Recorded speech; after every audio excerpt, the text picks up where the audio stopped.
Hello, my friends, Grim here. I hope all is well, and welcome to another pre-modern 10-minute deck tech. This one featuring a little bit of innovation from yours truly. I'm calling this Machine Web.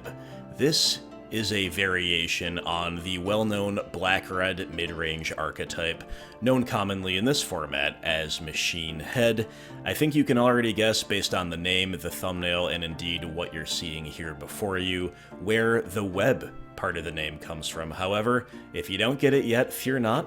I will explain everything in due course, including how I got here in terms, in terms of the brewing process. So thank you, as always, for watching. Thank you to all supporters and all members of the community, including maybe Lotuses across the table from us, who whipped me in the Machine Web mirror and also helped me test the deck quite a lot.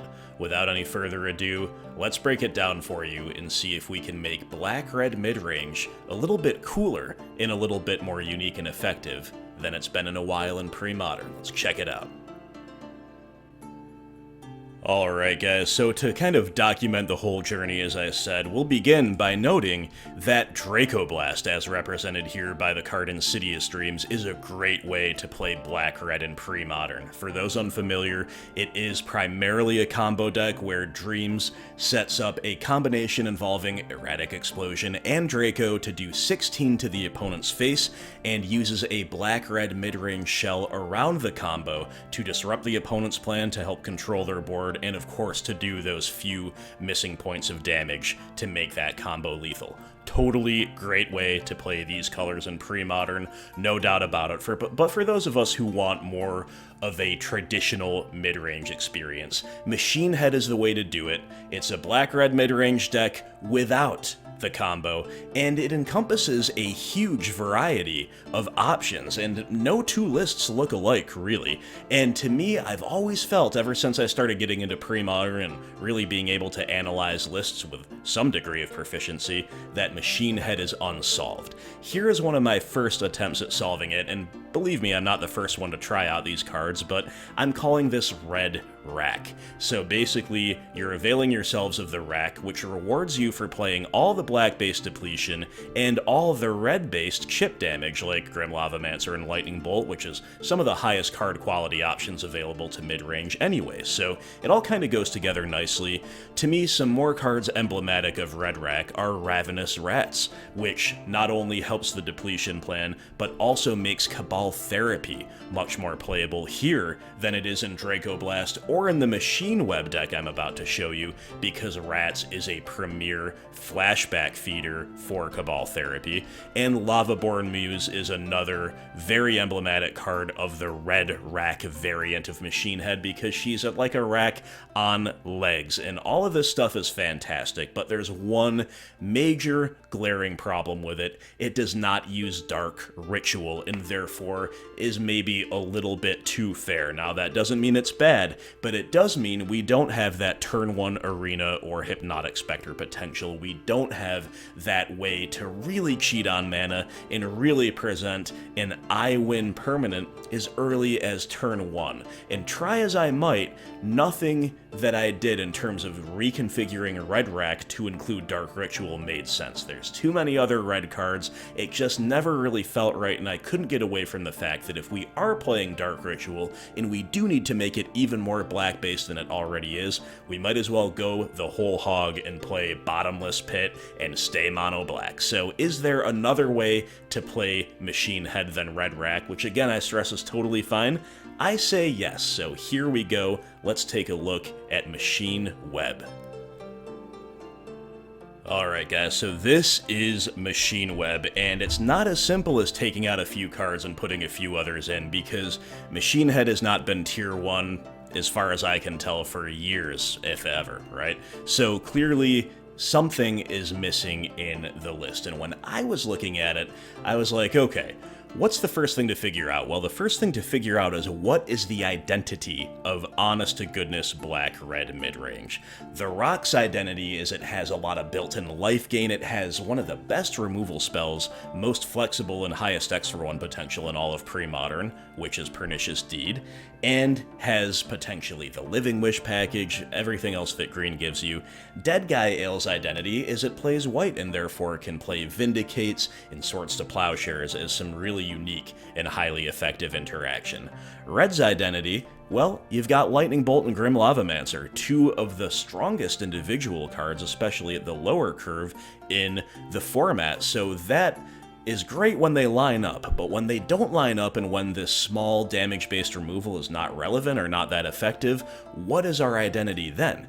And to me, our identity should be a quick clock. Yes, black-based disruption, yes, card advantage at times, depletion always, but a quick clock, a quicker clock, in fact, than rock or dead guy. So to that end, the first thing that I did that is at least somewhat innovative here, although plenty of people have played this guy before, is Grinning Demon. I've seen Grinning Demon, but mostly in older lists, and mostly in shells that honestly don't seem to suit it all that well. A lot of them don't even play Dark Ritual, which I think is a mistake. If we want to be on this type of plan, I think we're playing Dark Ritual. If we want to play Grinning Demon, I think we're playing Dark Ritual. So the idea here is, of course, as early as turn 2, you've got a 6/6, and you can even morph it so it's got a lot of flexibility. I think it's a little bit more powerful and a little bit more flexible than Phyrexian Scuda, but if you wanted more of this type of effect beyond the 4th copy, Scuda is there as well. Note the absence of Lavaborn Muse. Without Ravenous Rats and without the rack incentivizing us to play extra copies of discard effects, even at the cost of bad top decks, Lavaborn Muse just becomes kind of an overcosted 3/3 too often. Blazing Spectre, on the other hand, gets better here than it is in Red Rack, ironically enough, because of course it's a discard effect, but it is showing up to the party a little bit late to be that effective in Red Rack without Dark Ritual, but once again, this is a primo turn 2 ritual target, just like Grinning Demon, and of course, you still have 3 copies of Arena and 4 copies of Hippie for the premier turn 1 ritual targets. Awesome, awesome stuff. Presents a real headache for almost any deck in the format.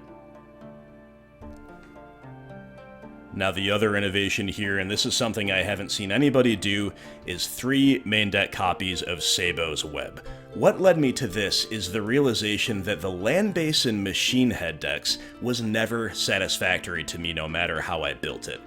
If you are just splashing a color, and it's mostly relevant if you have it by turn 3, the splash is really easy. But if you're splashing a color to play 4 copies of Lightning Bolt, 3 of Grim Lavamancer, and then plenty copies of Pyroblast and other 1-mana red spells post-side, well, you really need that red early.